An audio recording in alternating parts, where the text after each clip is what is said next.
Ya. Eh, Vamos a repasar algo de la integral a medida que vayamos viendo esta fórmula. A ver, lo último que hicimos fue un caso muy especial de esta fórmula, que fue eh, esta fórmula que está acá arriba, que es un caso muy especial de la fórmula de Ito que vamos a ver hoy día.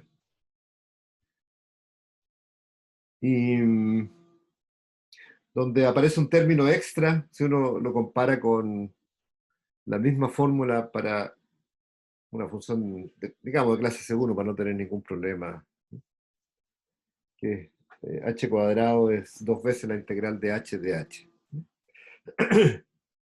Sin embargo, para browniano eso no es cierto, hay un término extra, y uno se da cuenta más o menos rápido de dónde viene ese término, que es la suma de los cuadrados de los incrementos, aportan ese término extra que en el caso de variación acotada no se ve, porque eso es cero, si es que es continua, digamos. O sea, uno lo ve si tiene saltos, pero esos son otros tipos de aportes. Eh, lo que vamos a ver hoy día, entonces, es lo que se llama la fórmula de Ito, que es esencialmente la fórmula de cambio de variables para esta integral. Y que toma, bueno, esta no es la forma más general, pero es suficientemente general como ya tener un montón de aplicaciones.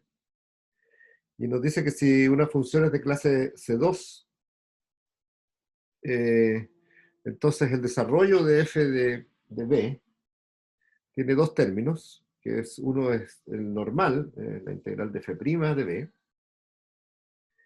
pero como esta no es una integral trayectoria a trayectoria, digamos, en el sentido de funciones de variación acotada, eh, hay un término extra que es el proveniente del término cuadrático. Mi internet está un poquito inestable, así que me voy a cambiar de repente al celular. Entonces tiene este término cuadrático extra que proviene de exactamente que las trayectorias no son tan regulares, ¿sí? Que tienen variación cuadrática positiva. Ya. La demostración es bastante directa y es esencialmente Taylor. Para ello, la primera etapa vamos a suponer que f' y f segunda son acotadas. Después vamos a ver cómo se relaja eso. Y vamos a fijar un horizonte de tiempo también finito. O sea, vamos a probar esta integral, esta fórmula para entre 0 y t0, y después t0 es cualquiera. Y después vamos a relajar estas hipótesis extras sobre la función f. También hay que decir al principio que mucho más allá de f de clase C2 no vamos a poder ir, porque aquí aparece una segunda derivada. Así que poquito más allá vamos a poder ir, porque vamos a hacer una especie de integración por partes que nos va a facilitar eh, eliminar esa hipótesis de segunda derivada, pero no mucho más allá que eso, ¿no? Así que la función tiene que tener segunda derivada en algún sentido. Entonces la demostración es simplemente usar fórmula de Taylor, y entonces fijamos T0, la ventana T0, y tomamos una partición, una secuencia de particiones finitas, Pn, que estoy anotando ahí, donde T, aquí hay algo que yo creo que ya no corre, T es parte, no necesariamente es parte de esta partición, y T es un parámetro que va a variar entre 0 y T0, y queremos hacer algo uniforme en T también.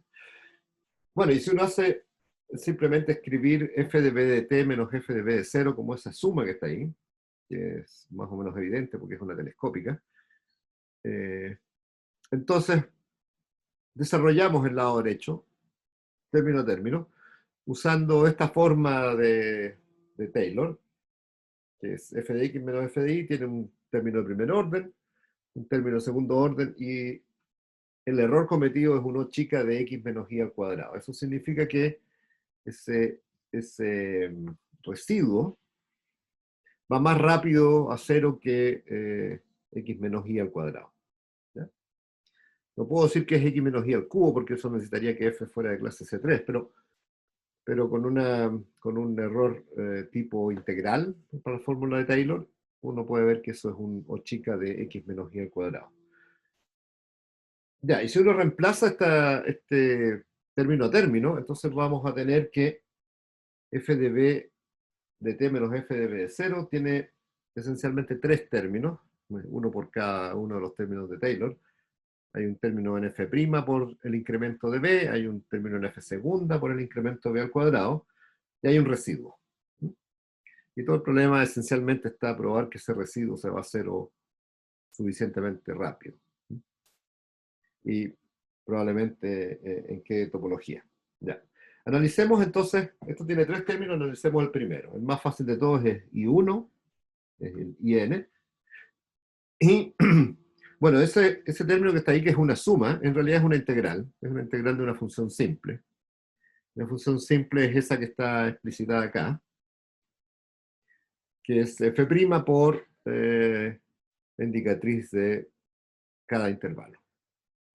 Y la primera pregunta que uno se hace, como quiero integrar estocásticamente esto, es si esto está en el dominio de la integral. O sea, si está en H, que es el espacio esencialmente de cosas que son adaptadas, y que tiene una norma 2 finita.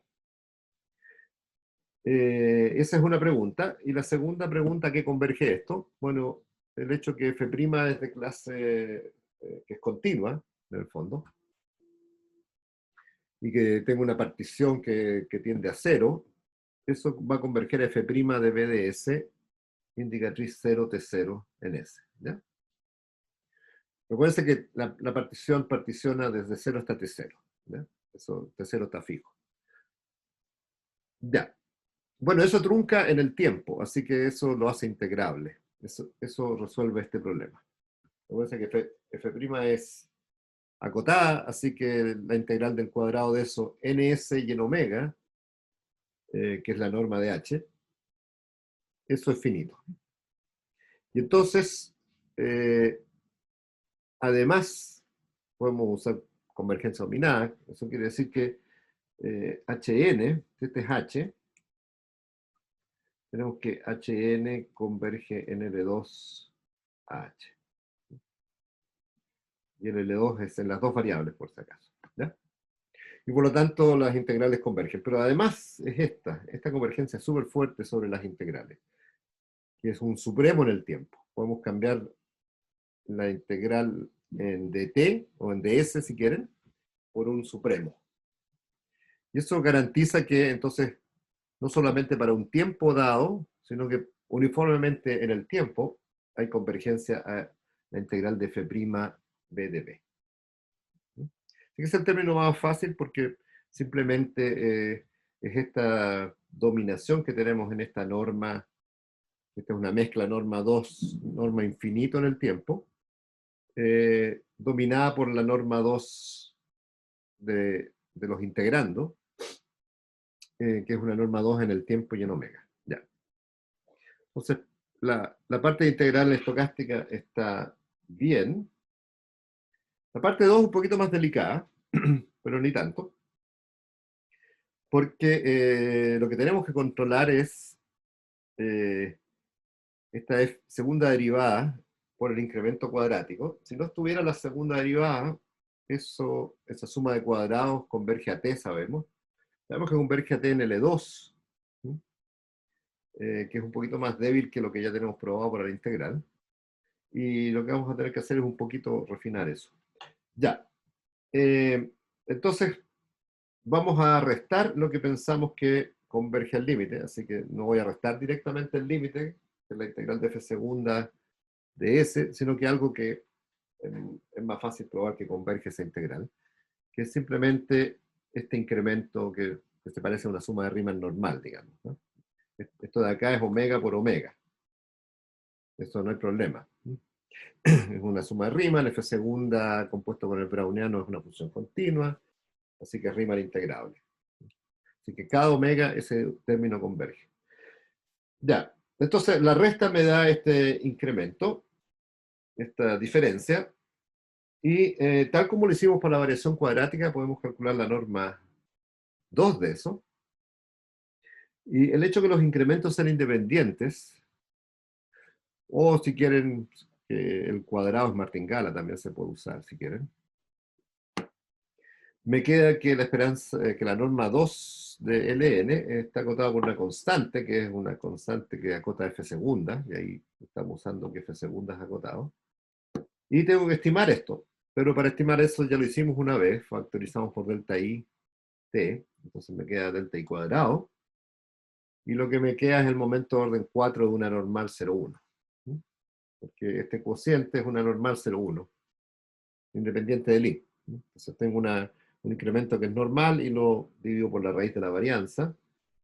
Eso me da una normal 0,1, así que este es el momento central de orden 4 de una normal 0,1, que es una constante. La altura, mi memoria no me da para tanto, pero creo que es 4. Ya. Entonces, la norma 2, o el cuadrado de la norma 2, para ser más preciso, de Ln, de esta diferencia de evaluaciones en la segunda derivada, está acotado por una constante por t. Fíjense que esta suma de incrementos cuadráticos en el tiempo pueden sacar el máximo, que es el paso a la partición, y el resto suma t, o suma t0 si quieren, ¿eh? También lo pueden hacer uniforme en t. Entonces, si estoy sumando hasta t, que es lo que tenía, me queda t. Ahora, no tengo supremo que adentro en t, ¿eh? El Ln también depende de t. No tengo supremo en t, así que esto es un poquito más débil que lo anterior. Ya. Entonces tengo el primer término converge en una topología fuerte, este segundo converge en una topología un poquito más débil, que es L2 a 0. Y veamos el resto. El resto, si uno ve de la fórmula de Taylor, el resto tiene que ver con este O chica de acá. Entonces no hay demasiado control. Bueno, una manera de controlar ese resto es decir algo del estilo siguiente.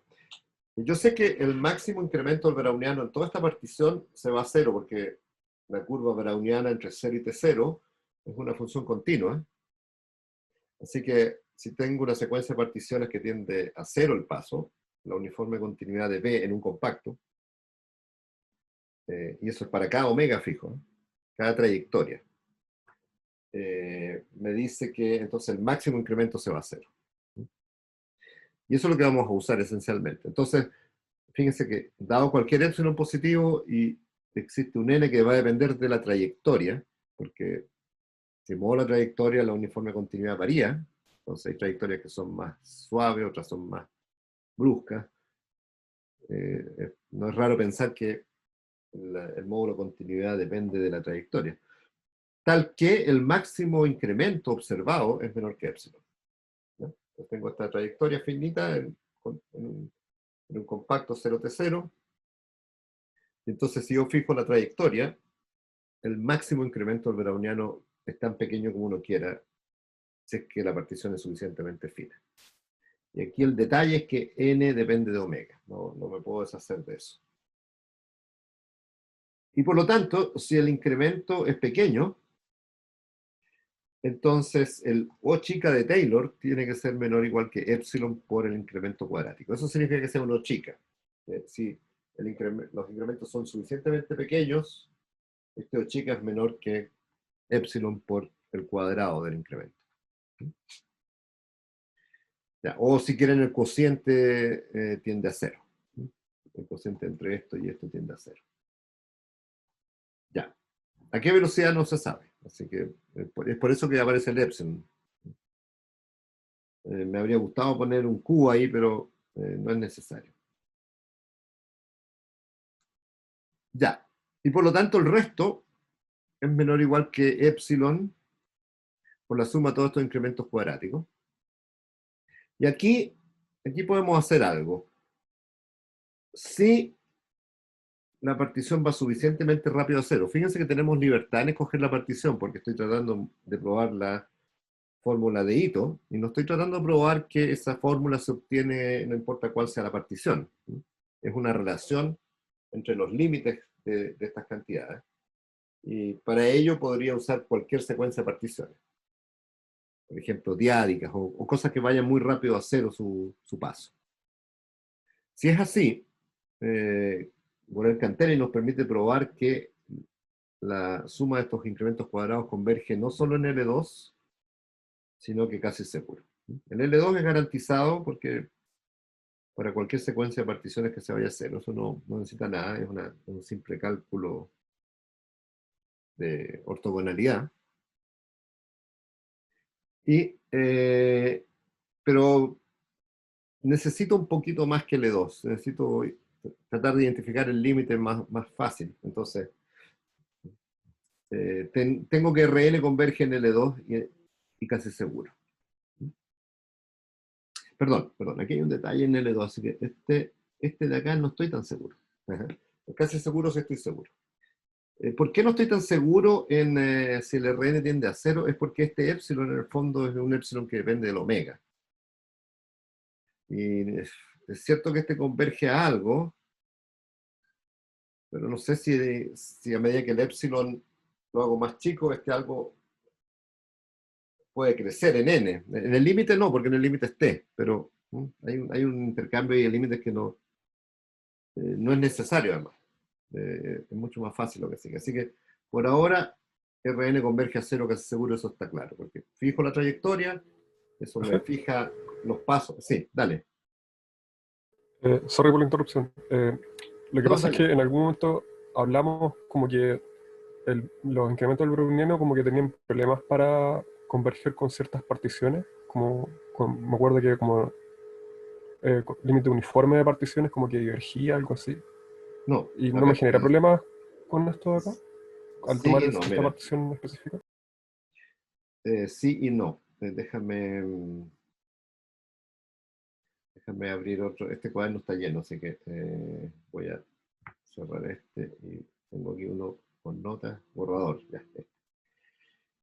A ver, sí y no, ya entiendo lo que me quieres decir, pero son dos cosas distintas. Una, el browniano tiene trayectorias continuas, ¿sí? Así que si yo fijo un T0 y tomo una secuencia de particiones que va a cero, el máximo del incremento sobre la partición, eso se va a hacer. Eso es uniforme continuidad de una función continua en un compacto. Claro. Cosa distinta es si la suma de los incrementos cuadráticos convergen a t casi seguro o no. Y eso no es cierto. ¿No? Eso depende de cuán rápido uno se vaya a cero en la partición. Sí, hay varias condiciones, pero una muy fácil es que si la suma de los incrementos, el máximo incremento de la partición, es sumable. O sea, las particiones van muy rápido a cero. Y esto por el Cantelli. Convergencia en L2. Acuérdate que la convergencia en L2 te implica convergencia casi segura vía una subsucesión, ¿no es cierto? Sí. Eso es lo mismo que estamos diciendo acá. Si uno revisa la demostración de cuándo L2 implica casi seguro, uno se da cuenta que lo que necesita es que la norma 2 de la subsucesión sea muy rápida a cero. Por ejemplo, que la diferencia en norma de los dos sucesivos de la serie, esa, de la secuencia, tenga norma como 1 partido por 2 a la n, más o menos. Y aquí lo mismo, si estos son del orden de 1 partido por 2 a la n, se acaba. Es por el Cantelli, siempre. Pero acuerda que lo que queremos probar, y vuelvo a la... Entonces hay dos cosas, una es la uniforme continuidad y otra es la convergencia de esta variación cuadrática. O sea, en estricto rigor el browniano no tiene variación cuadrática finita, porque variación cuadrática en el sentido de análisis, digamos, es igual que la variación definido a través de supremos sobre todas las posibles particiones. Y para el browniano ese supremo es infinito, se puede probar, es un poquito pesado, pero se puede probar. Sin embargo, hay convergencia en L2 para cualquier secuencia de particiones que se refina a cero, converge a cero, perdón, y hay convergencia casi segura si es que las particiones su paso va suficientemente rápido a cero. Esa es la distinción entre uno y otro. Ahora, ¿a qué velocidad, incluso en el caso casi seguro, a qué velocidad esto converge a t? Depende del omega. Entonces, para algunos omega esto va a ir bastante rápido a t, para otros se va a demorar.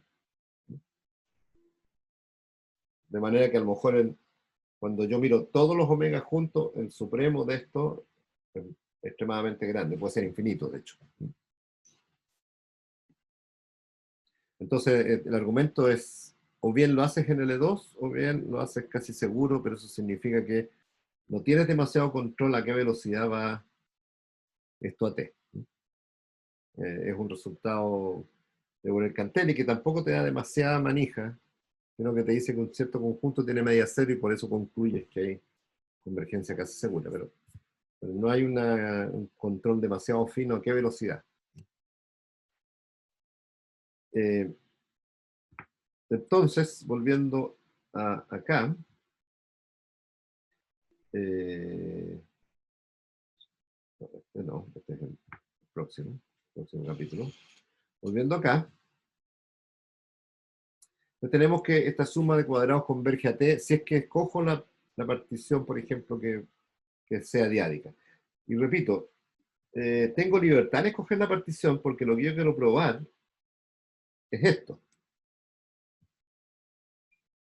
No quiero probar que si hago este tipo de discretizaciones, tengo convergencia casi segura en cada término. Eso sería a lo mejor otra cosa. Lo que quiero probar es una fórmula, una igualdad entre límites. Así que puedo aproximar cada uno de ellos, o puedo utilizar una secuencia que converja a cada uno de ellos conveniente. Ya. Entonces, volvamos. El resto se va a cero casi seguro. Entonces tengo esta diferencia que tenía tres términos. El primero converge bastante fuerte en L2, uniforme en tiempo. El segundo converge en L2. Y el tercero converge casi seguro. Pero entonces el tercero tiene que converger en L2 también. Porque fíjense que el lado izquierdo de esta igualdad es constante, no depende de n. Eso converge en L2, a sí mismo.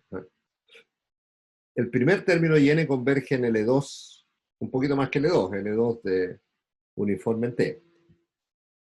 El más débil hasta ahora es el segundo, que converge solo en L2 por ahora. Y yo sé que converge casi seguro, pero entonces tiene que converger en L2 también, porque lo puedo despejar, y es igual a algo que converge en L2 a algo, así que Rn converge a 0 en L2. Entonces, fíjense que paso por esta convergencia casi segura para probar que hay convergencia en L2. No era tan fácil directamente porque no tengo control de este epsilon. Entonces el argumento fue, probé que tengo tres términos, dos de los cuales convergen en L2, así que el tercero también. Así que tengo todo converge en L2. Ya. Entonces para T fijo, y eso es importante, eso lo da el segundo término. El segundo término es T fijo, este de acá. Es el más débil. Entonces finalmente es el más débil. El primero hay uniformidad en T. Para T fijo, entonces tengo la fórmula. Tengo que f de b de t menos f de 0 es la integral de f' más la integral de f, un medio de la integral de f segunda. Y en principio, esta fórmula es cierta casi seguramente que depende de t. Porque tengo convergencias L2. Las convergencias L2 solo permiten reconocer el límite casi seguro. Así que más que eso no puedo. ¿Ya? Entonces, si muevo el t, a lo mejor tengo un problema. Pero, tanto el lado izquierdo como el lado derecho son continuos en t. ¿Por qué? Bueno, el lado izquierdo es fácil, porque es una función continua compuesta con el browniano y eso me da continuo. ¿Ya? La integral estocástica, probamos que es continua en t, porque tengo tengo uniformidad en el tiempo en la convergencia. Así que el límite uniforme de funciones continuas. Y la última integral es continua en t, porque esta es una integral de Lebesgue. F segunda compuesto con b. Para cada omega, f segunda compuesta con b, es una función medible acotada, y por lo tanto la integral como función de t es continua. De hecho, es diferenciable CTP si quieren, en el tiempo. Pero además f segunda de bs es continua, así que esta función como función de t es de clase C1 al menos. Ya. Ese es parte del argumento importante. No sé si hay dudas hasta ahí. Entonces el camino fue, hago una expansión tipo Taylor, tengo entonces tres cosas que controlar. La primera converge a la integral de f' de b, la segunda logro probar un poquito más débil que converge a un medio f segunda b de s, y la tercera logro probar que converge casi seguro a cero, pero entonces puedo usar la convergencia en L2 de las otras para decir que converge a cero en L2 también. Así que tengo esta igualdad para t fijo, casi seguro.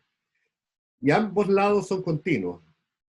Así que si tengo dos procesos continuos que coinciden en cada t, casi seguramente coinciden siempre. O sea, el casi seguro no depende de t. Entonces aquí hay algo importante que pensar. Entonces, tengo dos procesos continuos iguales en el sentido que si yo fijo un t, entonces hay un conjunto media cero donde son iguales. Y la pregunta es ¿por qué hay un conjunto media cero global donde todas las trayectorias son iguales? Y eso es la continuidad en t. Si no, no es cierto. Entonces hay que pensar, bueno, lo tengo para todos los racionales y después, si tengo dos funciones continuas que coinciden en los racionales, son iguales. Esencialmente esa es la demostración. Así que la igualdad es cierta para todo t menor o igual que t0 en simultáneo. O sea, en simultáneo significa que saco un conjunto media cero, independiente de todo, tal que son iguales en el complemento. Entonces, la conclusión es esta. Puedo hacer t0 tender a infinito, en el sentido que esto es cierto para todo t finito.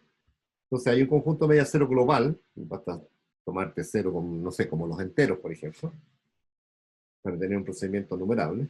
Un conjunto media cero, y para todo t se tiene esta igualdad. Entonces, esa es la demostración de la fórmula de Ito, que es bastante directa. O sea, por supuesto, una vez que construimos la integral y todo eso, que ahí está la parte dura, ¿no? Pero una vez que uno tiene ya la integral, las continuidades de la integral, que es esta parte de acá, permiten probar esta fórmula de Ito. Entonces, los ingredientes, y ahí paramos un segundo, los ingredientes son tener que las sumas de Riemann asociadas a esta primera aproximación de Taylor converja a la integral de f' de b. Ese es uno.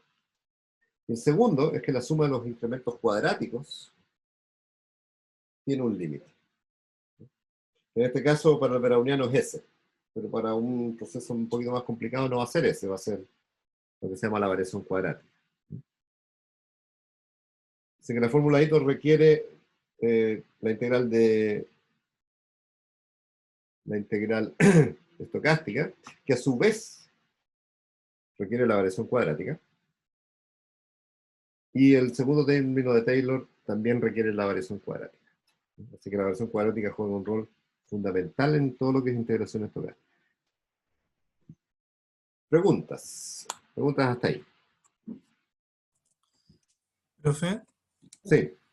¿por qué había que pasar por el T0 como para fijar una partición? O... Es que, fíjate, a ver, voy a volver a mi... la partición podría haber sido entre 0 e infinito, pero el T0 es por esto, mira. Borrador, aquí tengo un borrador. El T0 es por esto, porque fíjate que la aproximación era esto, f', al menos en el... Este era el h, HL. suma, indicatriz TI, TI más 1, ¿no es cierto? Si uno le calcula la norma 2 a esto, perdón, esperanza, la norma 2 en tiempo y en espacio, y en omega, 0 infinito, o 0t, hns cuadrado de s. Bueno, lo mejor que puedo decir que esto es menor que una constante, que es una cota para f', f' cuadrado en el fondo, y entonces te va a quedar esta cantidad que está acá, que es t, porque la suma de los t sub i hasta t, por nada más. Pero este t no lo puedo hacer tender a infinito. O sea, el Hn no está en L2 de 0 infinito cruz omega dt de p. Así que tengo que lo que se llama localizar. Hn está en L2 de 0t0 cruz omega para todo t0. Por eso que tengo que truncar en el tiempo, porque si no la integral, la norma 2 es infinita. Si hago toda la partición de un viaje entre 0 e infinito, la norma 2 va a ser infinita. No tengo cómo controlarla. Así que la manera de controlar es truncar. Miro en una ventana fija y después muevo la ventana hacia infinito. Es como si yo tuviera una función más o menos de este estilo. H igual a la integral de h' de x, h de x, h de y, digamos que h es 0 en 0. Esa fórmula es cierta para todo infinito, pero no necesariamente voy a tener h infinito igual a eso, porque a lo mejor esta integral no converge. Entonces hay que tener cuidado. Mover el t0 al principio significa pedir algo así como que esta fórmula es cierta hasta infinito. Y eso en general no se puede hacer. Entonces por eso viene la truncación en el tiempo. Ya, muchas gracias. ¿Más dudas? Profe, la Sí. convergencia en L2 del segundo término, ¿de dónde salía? A ver, la convergencia en L2 del segundo término, de este,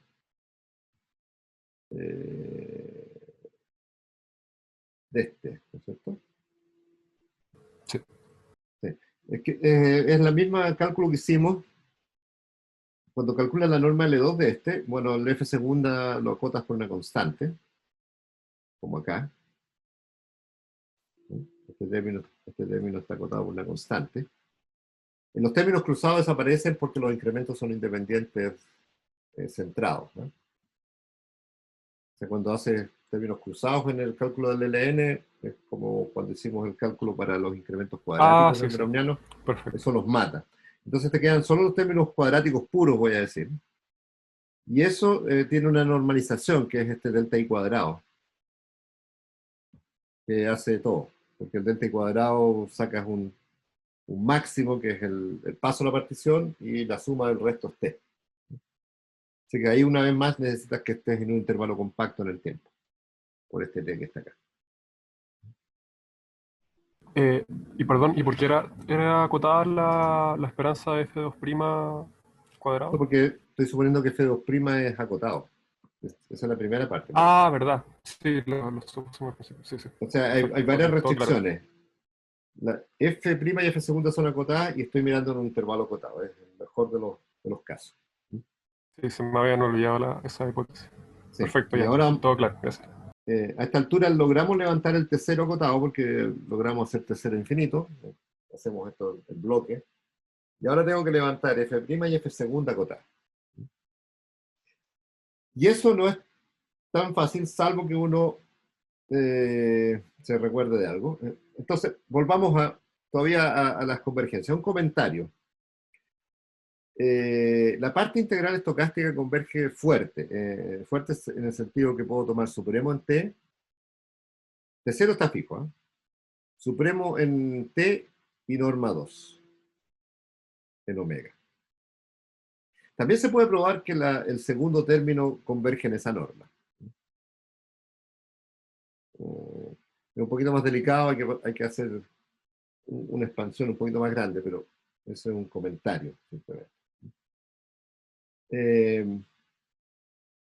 ¿Y cómo levantamos la hipótesis de que f' y f segunda son acotadas? Bueno, la idea es localización.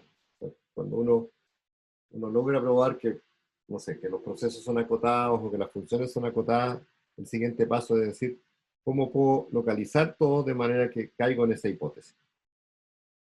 Pues una manera de hacer eso es localizar vía tiempos de parada, y esto es estándar. Definir el tiempo Tn, el ínfimo que el browniano sale de entre menos n y n, eso lo acota en el espacio, y si lo hago mínimo n, que es truncar este tiempo a n, este es un tiempo de parada, porque es un mínimo entre dos tiempos de parada, entonces esto logra truncar en el espacio y en el tiempo. Entonces es una truncación en t y omega, simultáneo. El browniano no se me salió de 0, de entre menos n y n, y el tiempo no superó n. Entonces tengo las dos cosas truncadas. Y entonces lo que voy a tener es esta fórmula. Es esencialmente la misma demostración. Y ahora, ¿qué es lo que pasa? Bueno, el lado izquierdo, para n suficientemente grande, el lado izquierdo es f de b menos f de b de t menos f de b de 0, porque el tn tiende a infinito. Estos tiempos tienden a infinito. Para darse cuenta de eso, ¿qué pasaría si tn es creciente?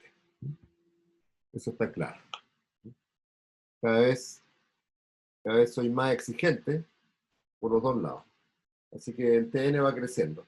El problema es que si tn fuera finito, o sea, fuera acotado, digamos, que tn no convergiera a infinito, quiere decir que el browniano en algún momento finito explota infinito. O sea, déjenme, una cosa que no me deja hacer más de 100 hojas por cuaderno, es complicado. Entonces fíjense que, ¿qué pasaría si tn, pensemos en esto nomás, ínfimo los t, tal que b de t en módulo supera n? ¿Qué pasaría si tn, bueno, que es creciente, converge a k menor que infinito? Para algún omega. ¿Sí? Acuérdense que esto depende de omega. Entonces, eso quiere decir que antes del instante k, el browniano superó todas las barreras por arriba o por abajo. Así que el b de n, en módulo, tiende a infinito. O sea, el b de k es infinito o menos infinito. Eso no puede ser. El browniano en todo tiempo finito es finito, así que es una contradicción. Así que la única cosa que puede hacer estos tn es converger a infinito. El browniano en un tiempo finito no puede alcanzar infinito o menos infinito. Eso es simplemente porque tiene trayectorias continuas en todo R más. Ya, entonces, me da con abrir esto. Perdón. Entonces, el lado izquierdo, este de acá, cuando n crece, en algún momento supera a t. Entonces, de ahí en adelante, eso, el lado izquierdo es f de b de t menos f de b de 0. En otras palabras, en el lado izquierdo puedo intercambiar n con omega. Puedo evaluar en omega, y el n a medida que va creciendo, bueno, en algún momento supera t minúscula. Y a partir de ahí, el lado izquierdo es constante, es f de b de t menos f de b de 0. Ya, este término no hay problema. El último término, este de acá, tampoco tiene problema, porque esta es una integral normal del Lebesgue.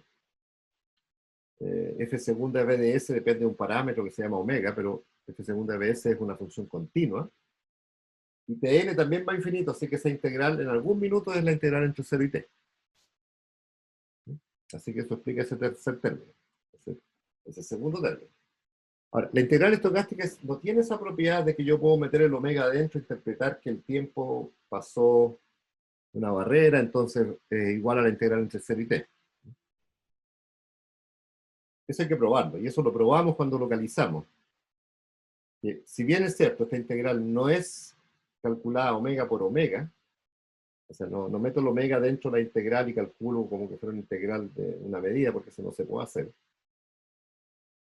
Esto está bien definido en el sentido que si yo tengo tiempos de parada que van creciendo infinito, estas integrales sucesivas son iguales, donde el tiempo es más chico. Recuérdense que eso es lo que probamos, que tenía esta consistencia. Y por lo tanto, entonces es como si Tn yo lo evaluara adentro. Entonces, por lo tanto, a partir del momento que Tn es mayor que T, esta integral de acá es constante. Porque tiene esa consistencia. No es porque pueda integrar adentro, sino que porque probamos una consistencia. Y esa fue la base para probar la localización. Entonces, si tienen alguna duda sobre eso, vuelvan a cómo logramos localizar. Es decir, yo sé integrar funciones que son suficientemente acotadas, entonces si las trunco, las puedo integrar. Entonces lo que uno tiene que probar es que estas truncaciones sucesivas se pegan tan bien que las integrales también se pegan bien. Eso fue el trabajo que hicimos. Entonces también aquí de alguna manera puedo evaluar como que estuviera evaluando adentro. De hecho, para poder evaluar adentro, esto es parte de lo que probamos.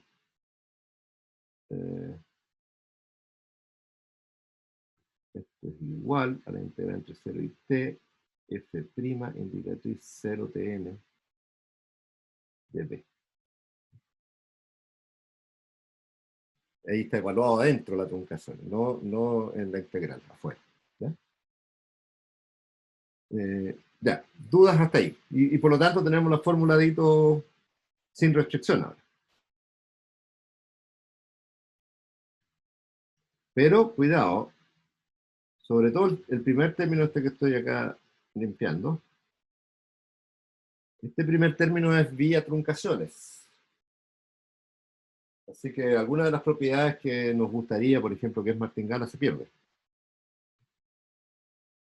Porque lo que yo sé es que cuando lo trunco es una martingala, pero nada me asegura que cuando lo hago tender n infinito, eso va a ser una martingala. Hay un problema de integrabilidad entre medio. Entonces, vamos a ver que en las aplicaciones voy a necesitar que esto sea martingala, porque esa es la clave. Entonces, por ejemplo, para que eso sea martingala, esta cantidad debería ser finita. Recuerden que la isometría me dice que la esperanza de mt cuadrado es justamente esto. Y si tengo una martingala de cuadrado integrable, además es martingala al tiro. O sea, si tengo una cosa que es límite de martingalas de cuadrado integrable y tengo dominación completa, entonces también es una martingala de cuadrado integrable. Y por eso este término es tan importante, no solamente para definir la integral, sino porque si es finito, el límite y estas truncaciones también es martingala de cuadrado integrable. En particular tiene esperanza cero, eso es lo que me va a importar. Entonces, tenemos fórmula de Ito. No tenemos que este sea en general martingala, salvo condiciones como esta o un poquito más fina, que probablemente vayamos a estudiar. Y eso nos va a acarrear algún problema. Así que vamos a tener algunas limitaciones. Pero la fórmula es cierta sin condiciones más allá de que f de clase C2 y nada más. ¿Dudas hasta ahí?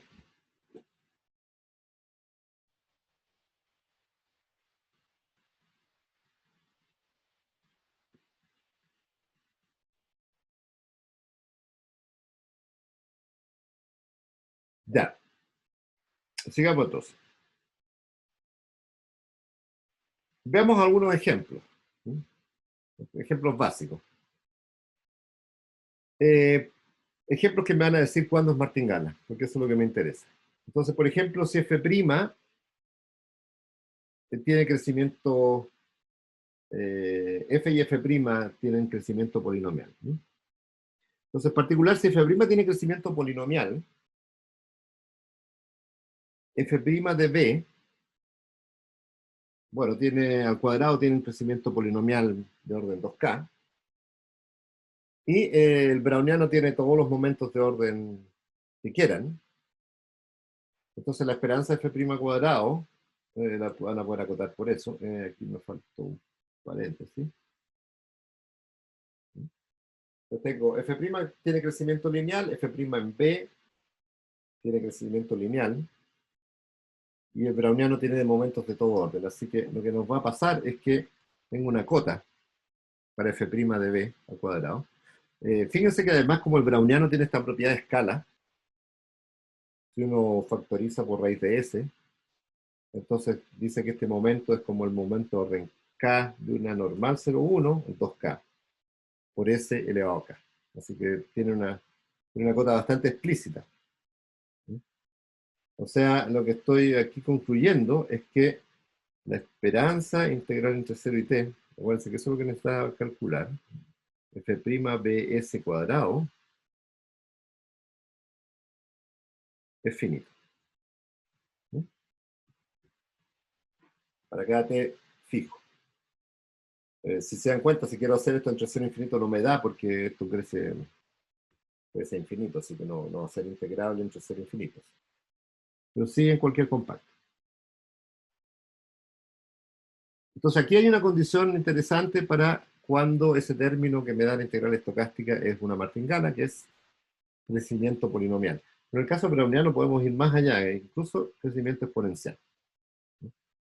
El crecimiento exponencial es que f' está acotado por una constante, por una exponencial, más otra constante, pero esa constante me la puedo olvidar, la puedo incorporar acá si quiero. Y entonces, de nuevo, f' cuadrado de b, voy a tener que estar acotado por un momento exponencial del browniano. Y todo se juega en saber qué cotas tiene el momento exponencial de una normal. Bueno, la manera de hacer esto es simplemente escalar de nuevo. O sea, si se dan cuenta, muchos de los cálculos del browniano son simplemente escalamientos, ¿no? Entonces el b lo dividen por raíz de s y eso da una normal 0,1. Eso es lo que hice acá. Entonces me queda un término de raíz de s ahí. Y ahora tengo que hacer este cálculo para una normal 0,1, pero eso es más o menos fácil. El módulo molesta un poco, pero fíjense que si uno... El módulo significa que estoy integrando entre menos infinito e infinito el módulo, pero eso es menor o igual que integro dos veces entre menos infinito e infinito. Con eso no tengo problema, porque la integral entre 0 e infinito me da, dos veces me da esta integral. Entonces le estoy agregando la parte negativa gratis acá. Eso es gracias a que esta función es positiva. Ya, ¿y por qué eso es más fácil? Porque ahora es simplemente centrar esto, centro el exponente, y me arroja un término extra, ese, y entonces esto me da como cota. O sea, lo que tengo es que esperanza de f' de b de s cuadrado es menor o igual que una constante 2a cuadrado s al cuadrado. Y por lo tanto su integral entre 0 y t de s es finita. Entonces la integral de f' de ds de s es martingala de cuadrado integrable. ¿Mm? Esta es como la manera más fácil de probar que estas integrales son martingalas. Lo que me interesa es que sea martingala. Cuadrado integrable viene gratis. O sea, hay refinamientos de esto, pero ya se ponen más difíciles los cálculos, ¿no? Así que es como la cosa que uno primero intenta. Veamos si es martingala de cuadrado integrable. ¿Dudas? Entonces, les digo de dónde veníamos entonces, ¿no? Entonces veníamos de la fórmula, creo que tengo que sacar esto para abrir el otro. Tengo la fórmula de Taylor, o la fórmula de Ito si quieren, la fórmula de integración por parte, esta, pero en las aplicaciones me va a interesar saber cuándo este término que está acá es una martingala. No sé si hoy día alcancemos a hacer una de las principales aplicaciones, pero se dan cuenta que me interesa eliminar este término. Si tomo esperanza, desaparece. Ya. Y Brian, ¿ibas a preguntar algo? Profe, Sí. entonces como que la segunda derivada no importa mucho, así como no Eh, complica demasiado las cosas. no, no complica demasiado las cosas porque ese término va a morir por otras razones. Ya, ¿Mm? El que complica harto es este de la martingala porque no tienes mucho control de ella. Es una integral más rara, entonces no puedo meter la esperanza dentro de la integral, por ejemplo, ¿no? No tengo un Fubini tan fácil para esta integral. O sea, esto está prohibido por ahora. O sea, no sé, esperanza, integral entre 0 y t, h, s, dbs, esto no tiene mucho sentido. Dbs o no sé, no tiene mucho sentido eso. Entonces, no tengo control de esta cosa. Más que saber que esto es cero, si es martingala. Que es importante. O sea, eso borra totalmente este término, eh, gracias a que es martingala. Entonces, algo como esto, que puedo hacer en la otra integral, puedo intercambiar integrales, puedo tratar de hacer alguna cosa con la otra integral. En esta no puedo hacer nada. O tiene media cero porque es martingala, o pierdo control absoluto.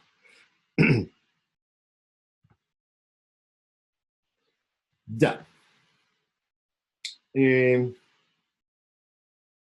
Vamos a ver que las aplicaciones interesantes que vamos a hacer en el curso tienen que ver con varias variables, ¿no? No con un browniano de dimensión 1, porque las ecuaciones diferenciales que dan a origen no son muy...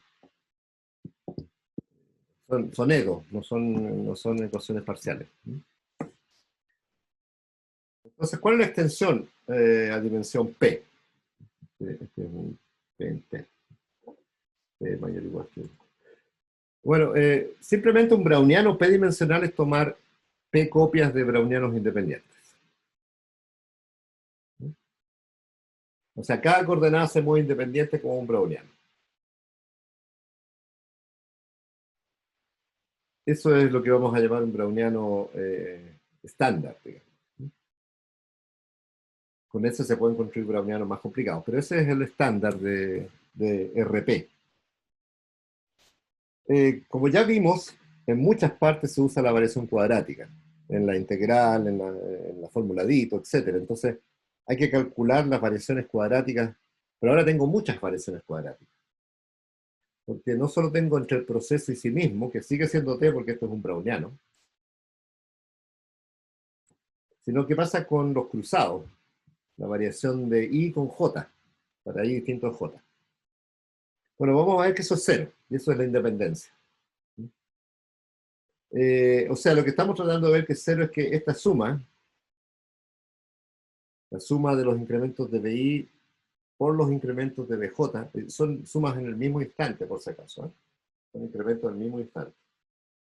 Eso tiene norma 2 que se va a cero. Es como lo que sería la variación cocuadrática entre BI y BJ. Si uno piensa en la fórmula de Ito, que es Taylor, entonces cuando uno desarrolla una función de dos variables o varias variables en Taylor, bueno, el primer término no involucra incrementos cruzados. Los incrementos de primer orden son todos en función de una variable. Pero los incrementos cuadráticos sí involucran términos cruzados, ¿sí? Porque involucran la matriz hessiana completa. Y entonces hay que controlar los términos cruzados también. Pero este caso es fácil, para el browniano es muy fácil. ¿Sí? Porque cuando calculo esta norma 2 tengo dos tipos dos tipos de términos, los términos cuadráticos Ujú. puros, ¿sí? ¿Esa notación es como covarianza en T? Claro, es como una covarianza. Ya, Se llama la variación cuadrática o la covariación cuadrática. ¿Sí? ya. Ujú. Pero esto en el fondo depende de omega y de t, ¿eh? Es un proceso. Para martingalas más complicadas que el browniano, esto depende de omega y de t. Ya, gracias. Bueno, si uno hace el cálculo similar a cuando calculamos la variación cuadrática, este término de acá, se da cuenta que hay términos cuadráticos puros. O sea, tengo una suma al cuadrado, tengo los cuadrados y después los términos cruzados. ¿Sí? Los términos cruzados ahora involucran 4 términos porque cada término es el producto de 2, así que estos son el producto de 4. 2 para BI, 2 para BJ, y lo importante es que están evaluados en K y en K', ¿no? Y K y K' son distintos. Y entonces esa esperanza es 0 por lo siguiente, porque son todos independientes esos 4 términos. A ver, los BI y los BJ son independientes entre sí, así que podríamos separar esto por un lado y esto por el otro. Estas dos cosas son independientes. Así que esa integral se separa en dos, esa esperanza. Lo que involucra I y lo que involucra J. Pero ahora, al calcular la de I, es un incremento en un intervalo y el incremento en otro intervalo. Eso entre sí son independientes así. También son independientes. Así que los 4 son independientes entre sí. Uno porque los brownianos son independientes y otro porque los incrementos están en intervalos disjuntos, lo que hace que los incrementos de cada uno sean independientes. Y por lo tanto, al final es la esperanza del producto de 4 cosas. Todas ellas son 0. Así que en realidad bastaba que una fuera 0. Todas son 0 porque los incrementos del browniano tienen media 0. Pero es importante al menos reforzar que esas 4 cosas son independientes.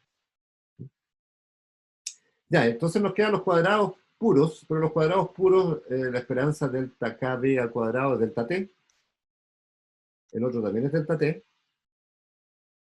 Así que acoto uno los delta T por el paso de la partición por T, porque es la suma de los delta T. Y eso se va a 0 entonces. O sea que hay convergencia en L2 a 0. Entonces, los términos cuadráticos entre dos procesos iguales, BI y DI, es T, y los cruzados son 0. ¿Ya? Ya. También en este caso de convergencia casi segura si es que la partición va rápido a 0. Aquí hay un detalle con respecto al caso unidimensional. En el caso unidimensional, la filtración la define un solo browniano. Aquí la filtración natural es la filtración de los 4. ¿Ya? Entonces ahí la filtración es un poquito más complicada porque ya la filtración no es la generada solo por B. Es la generada, si yo miro la primera coordenada, la filtración que estoy mirando es la filtración que genera B1, B2, etc. Entonces, como no es la filtración natural, la pregunta que surge natural es, ¿B1 es F martingala?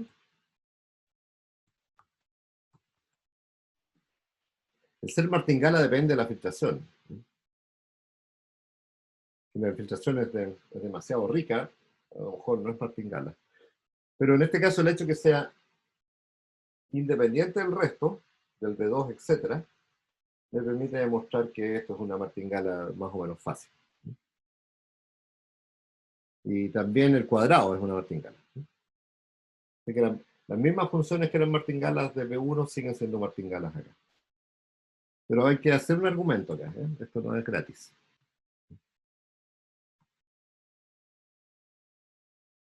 Ya. Bueno, los procesos simples son los mismos, formalmente al menos. Son procesos simples donde la partición ya de partida son aleatorias, con tiempos de parada. El HI es medible, este es PI mayúscula. O sea, uno repite toda la maquinaria, H acotado, TN acotado, define la integral, ahora es una suma, hay P términos en esta integral. Y usa de nuevo que el BI y el BI cuadrado menos T es una martingala. Y finalmente demuestra la isometría. Y demuestra esta desigualdad. En el fondo es como tener P términos que se están sumando y cada uno está bien controlado. Y por lo tanto ahora se puede extender la integral a la adherencia de estos procesos simples con esta norma, que la suma a las normas L2 simplemente. Entonces, la independencia se transforma en suma de normas en L2, la integral vuelve a ser continua, y etcétera, etcétera, etcétera. ¿No? Entonces, finalmente, localización, tengo la misma integral que para una dimensión, para p dimensiones. Ya. La única complicación son un poquito los cálculos, porque ahora hay más de una dimensión, a veces se complica, pero el formalismo es exactamente el mismo. De hecho, a mí no me gusta, pero hay alguna gente que usa esto, H de B, como notación, para notar la suma de H y de BI. Y entonces se ve casi como que fuera dimensión 1. Pero bueno, el problema de gusto nomás.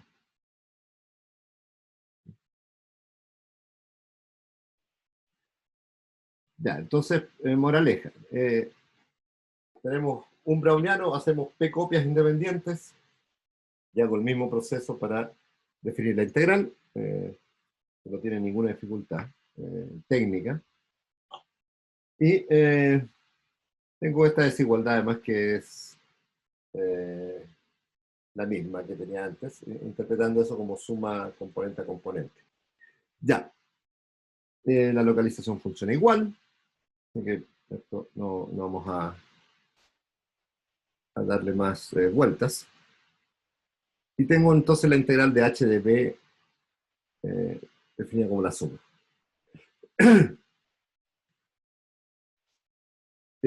Varias extensiones de esta integral vamos a necesitar. Algunas las está viendo Nicolás, para incluir procesos más generales que el browniano, para que tengan una idea al menos. Pero la que sí o sí, y no nos podemos saltar, es agregar a este browniano o a un browniano, lo vamos a hacer para uno, pero uno lo puede hacer para una familia, para un browniano de dimensión P, un proceso extra que sea adaptado y de variación acotada. O sea, yo estoy pensando en B de t igual t, pero a veces necesito un poquito más general que eso. Entonces, ¿cuál es la fórmula de Ito para una función que depende del browniano y del tiempo? Una función que depende de posición y de espacio. De posición y tiempo, perdón. ¿Ya? Entonces estoy pensando en B de t igual t en la aplicación, pero hay otras aplicaciones que necesitan un poquito más complicado que eso. Bueno, la seguidilla es más o menos la misma. Y voy a hacer el caso de un browniano y un proceso de variación acotada, y que para no hacerlo más complicado voy a suponer que es continuo, porque si no entra mucho detalle. Entonces, ¿cómo se define la integral con respecto a esta pareja?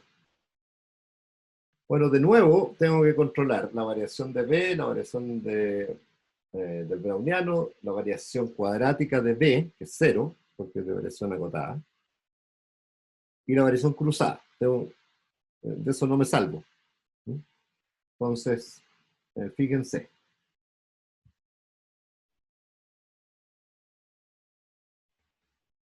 Entonces tengo la variación de B, y a veces también se nota así ya, porque como estoy incluyendo más de un proceso, la variación de B, el límite de suma de delta B cuadrado. Lo voy a escribir así, ¿ya?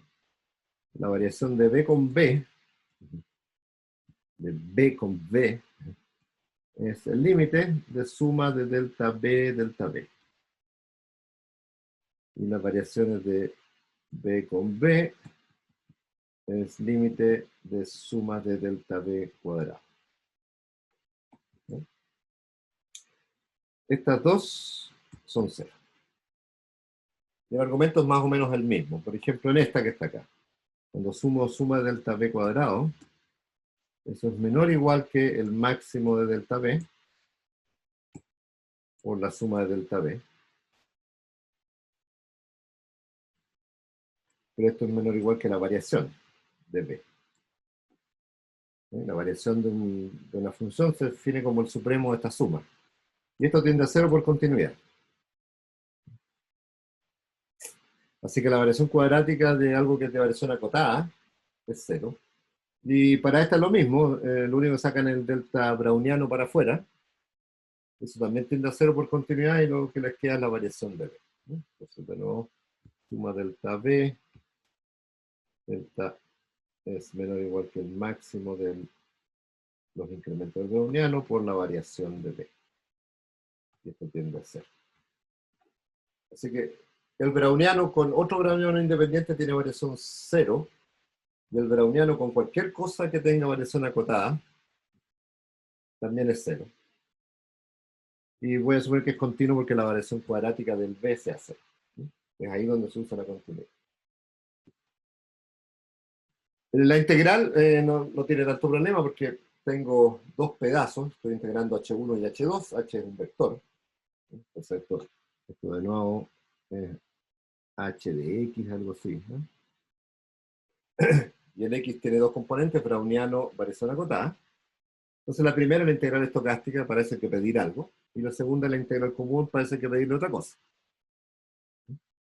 Entonces, por ejemplo, si uno quiere ser más o menos minimalista, bueno, la primera pido L2 y la segunda pido L1. O sea, lo que necesito para definir bien esta integral es omega por omega, como que omega fuera un parámetro. La función dB de omega es medida en t. O sea, es una función de dos variables, en lo cual cuando yo fijo una, que es omega, resulta ser súper suave en t, tan suave que eso define una medida y por lo tanto define una integral de Lebesgue-Stiglitz. ¿Y qué es lo que necesito? Bueno, necesito que lo que estoy integrando sea integrable en módulo. Acuérdense que la variación puede ser creciente o decreciente por pedazo, entonces la integrabilidad es con respecto a la variación como medida. Recuerden que toda función, absolutamente, toda función de variación acotada se puede escribir como una creciente menos una decreciente, o toda medida se puede escribir como una medida positiva y una medida negativa, ¿no? Entonces la variación es justamente esa descomposición que se llama la descomposición de Jordan. Ya, entonces, pero tengo la integral que acabamos de ver, la integral estocástica que requiere pasar por un cierto L2, de alguna manera, y la integral común y corriente que, bueno, el requisito como mínimo es que la integral de módulo de h sea finita. Pero esta está calculada, esta que está acá, está calculada omega por omega. O sea, yo fijo el omega, el bt de omega es una función de variación acotada, eso define una medida en el tiempo, en S, y con ella puedo integrar. Y si muevo el omega, entonces eso se mueve, y se mueve, es parte del teorema Fubini, eso se mueve mediblemente. En cambio, la integral estocástica no es tan fácil, no la puedo definir omega por omega en ese sentido, sino que tengo que definirla como un objeto global, y después la puedo evaluar en omega. Y entonces cada una tiene existencia un poquito distinta. Ya. Entonces simplemente sumo. Esto es como lo más general que uno va a optar. Una parte que es martingala, la integral con respecto a una martingala, y la integral con respecto a una cosa que es de variación acotada. De hecho, hay un teorema más o menos famoso de los años 70 probablemente, que dice que si uno tiene un integrador que satisface, no sé, 3 o 4 propiedades básicas de linealidad, de una cierta continuidad mínima, entonces ese integrador tiene que ser una martingala más un proceso de variación acotada. Ese es un teoremazo de los años 70, que desbloqueó todo lo que era la integral estocástica en la época, porque estaba muy parchado, y alguien dijo, no, paren, no se puede extender más que esto porque esto sí solo sé. Entonces ahí se estableció bien la integral. De ahí en adelante se puso muchísimo más fácil para entender, porque si no era extensiones casi muy hechas ad hoc. Ya, Profe, sí, Ari, dale. esto en general, porque, o sea, vimos que la integral de Ito, o sea, la fórmula de Ito era como de los 40, pero en general lo que hemos ido 45, viendo ahora, 45. Pero claro. ¿todo esto es como de ese mismo año o No, también no, no, después no, se fue no, no, avanzando, etcétera? no. No, el browniano avanzó más o menos rápido por un tiempo. Pero ya yo diría que a principios de los años 60 la gente dijo, bueno, que si puedo integrar más cosas. ¿Sí? Por ejemplo, más o menos rápido uno se da cuenta que necesita esto, mira, y que lo vamos a comentar simplemente más adelante. Pero si tú tienes x, que es la integral de h de b, ¿no? ¿Cómo integro con respecto a x?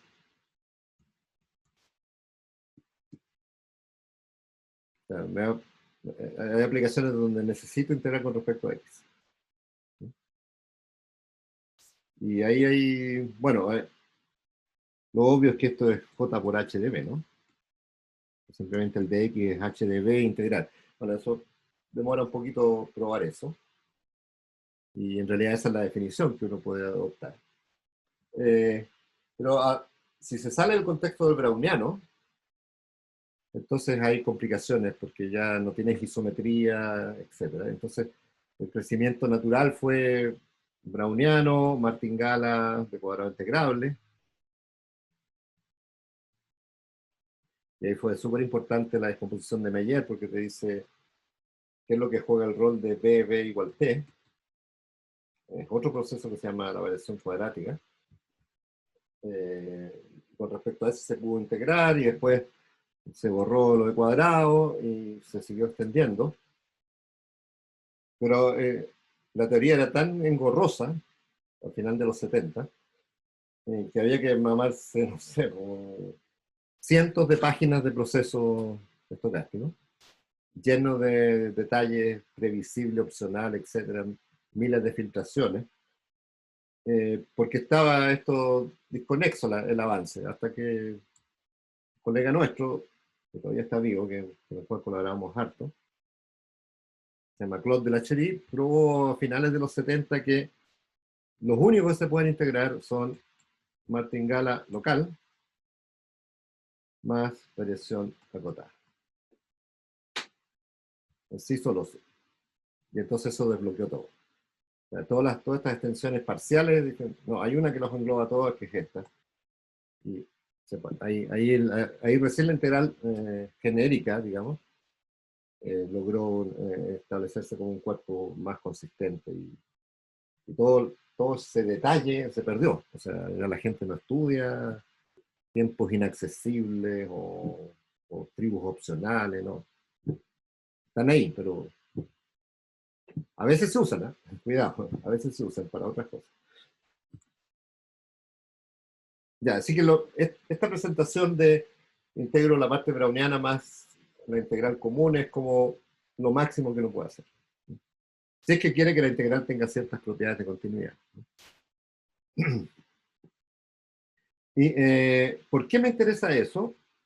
Porque tengo una fórmula de Ito entonces. ¿Cuál sería la fórmula de Ito con dos brownianos? Porque ahí veo algo que si no, no lo vería con uno. Dos brownianos y uno de variación acotada. Bueno, término constante, en derivadas parciales no sorprende a nadie, porque esa es la fórmula de Taylor. Y el término cuadrático, bueno, el término cuadrático tiene segunda derivada en una variable, segunda derivada en la otra, segunda derivada en la otra. O sea, tendría que tener 3 términos de segunda derivada. Y después 1, 2, 3 términos cruzados. O sea, no está el de f a de x de y, por ejemplo. No está. ¿Por qué no está? Porque eso sería una variación cuadrática entre B1 y B2. Cuando hacen Taylor, tengo el de f a de, el de 2f a de x de y multiplicado por el delta x por delta y. ¿Cierto? Eso sería 2 incrementos brownianos. Eso, la suma de eso es 0. Tiende a 0. Después tendría B1 con el de variación acotada, pero los incrementos delta B1 por delta variación acotada, eso también tendrá a 0. Así que no está el de f a de x de f a de z. Así que al final todos mueren los cruzados. Eso es muy particular del browniano, ¿no? Porque en general van a haber términos cruzados. Entonces, en esta fórmula de I2 uno se da cuenta, bueno, tengo una parte martingala, que tiene que ver con las derivadas de orden 1, con el gradiente de f, pero la segunda derivada tiene que ver con el laplaciano de f. Y solo aparece el laplaciano, no aparece nada que tenga que ver con b, ¿no? Aquí está más o menos la explicación de por qué aparece solo el laplaciano. No aparecen derivadas cruzadas porque las variaciones cuadráticas cruzadas son 0. Entonces la fórmula I toma una forma muy especial si f es armónica, o sea, si su laplaciano es 0. Y eso es lo que vamos a explotar. O sea, la fórmula I está muy, está como pensado, voy a decir, pero no es cierto. Si es que puedo anular ese laplaciano. O si sé cuánto vale ese laplaciano. Entonces, lo importante aquí es que esto es el laplaciano de f. El browniano está íntimamente relacionado al laplaciano.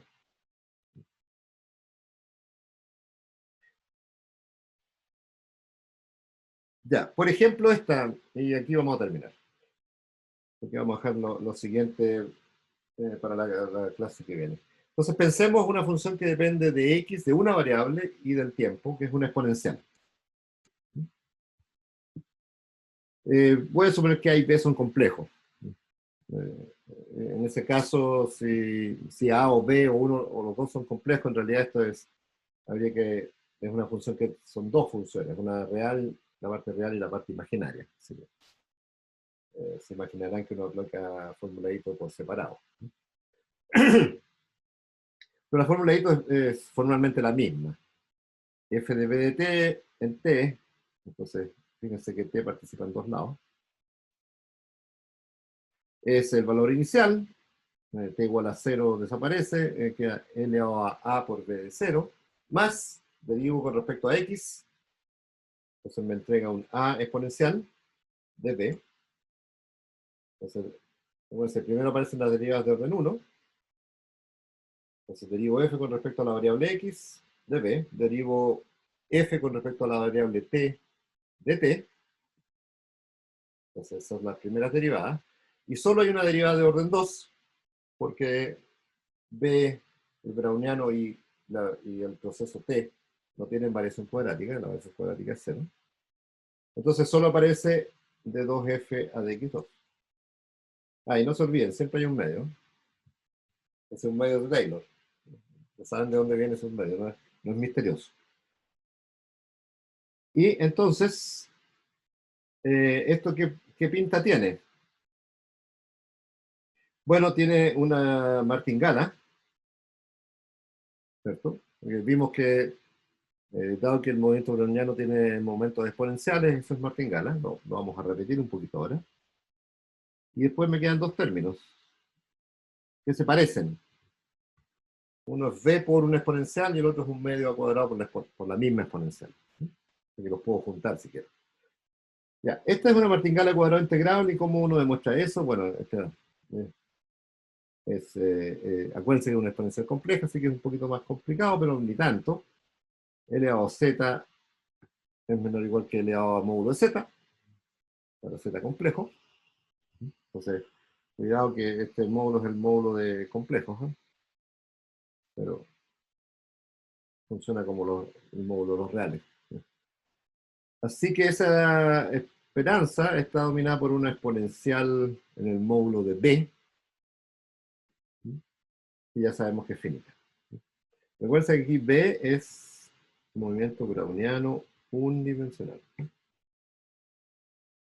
Ya, entonces tengo esta fórmula de Ito que me dice, bueno, esta parte es martingala, y después tengo dos exponenciales, que si me doy cuenta que puedo anular. O sea, hay dos casos que me interesa anular eso.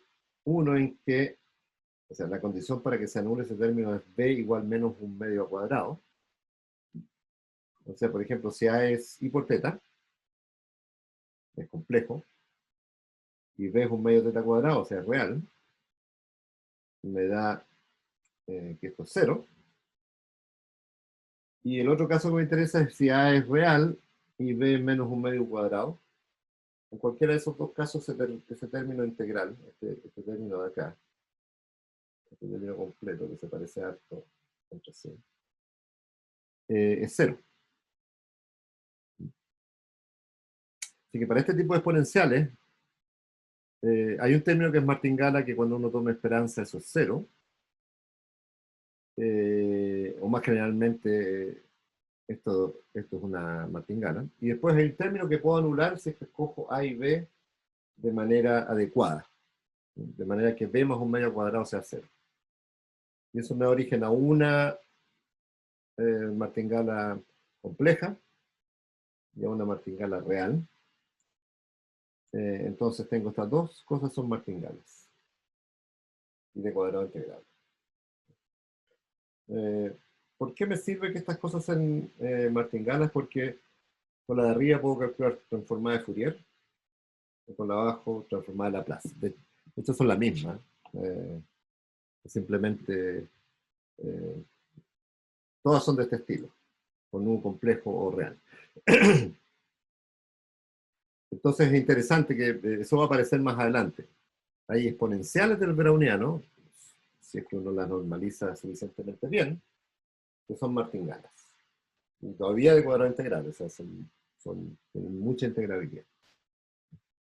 Y eso, demostrarlo a mano nos costó porque lo hicimos hace rato, pero con la fórmula de Ito es directo. Bueno, pero de alguna manera usamos que estas cosas eran martingalas en el camino, así que, no sé si eso es medio circular lo que estoy diciendo. Preguntas.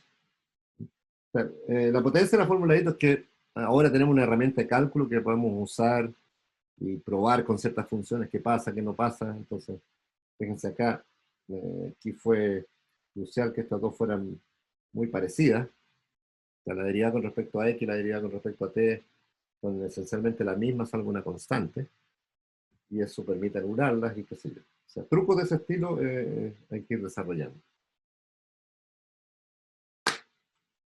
Preguntas.